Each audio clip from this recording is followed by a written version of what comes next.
Samantala, sinusulong na ilang grupo ang pagdedeklara ng epidemic dahil sa pagdami ng mga naninigarilyo, nagbe-vape at umiinom ng alak sa bansa. Panawagan nila sa gobyerno higpitan pa ang mga batas kaugnay nito. May unang balita si Dano Tingkungko. Ang ikinababahala ng ilang grupo ng mga doktor at health advocates sa kasalukuyan, kahit umiiral ang sintak sa mga sigarilyo, vape at alak, mas lalo pa raw dumami ang kumukonsumo ng mga ito sa mga nakaraang taon. Kaya ang ilang mga grupo tulad ng Philippine Medical Association at Philippine Pediatric Society isinusulong ang pagdedeklara ng epidemic.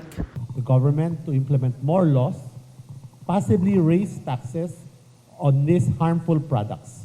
We also call on the candidates of the coming midterm elections to include health taxes as a cornerstone of their agenda and to improve delivery of health delivery laws. There is an increasing prevalence of young smokers, and sad to realize that these are mainly among the poor sector of our society. What does this mean to us? The risk for non-communicable diseases is there at an early age. And sad to say, they are the sector in our society who have lesser health access.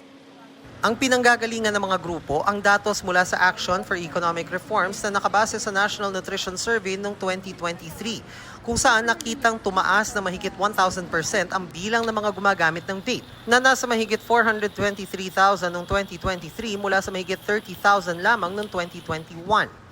Ganito rin daw kalaki ang talon sa bilang ng mga naninigarilyo, mula sa kalahating milyon ng 2021 sa 1.6 million mahigit noong 2023.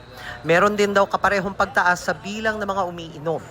Panawagan ng grupo sa gobyerno, higpitan pa mga probisyon at pagpapatupad sa mga batas na naipasa na tulad ng vape law at sin tax law. Harangin ang sin tax sabotage bill. Ngayong eleksyon, marami ang kandidato na mas makikinig pa sa industriya. We are calling on the attention of our candidates. I-prioritize po natin ang health ng taong bayan, i-prioritize natin ang health ng mga Pilipino. Sa ating mga kandidato ngayong 2025, ang hamon namin ay malinaw.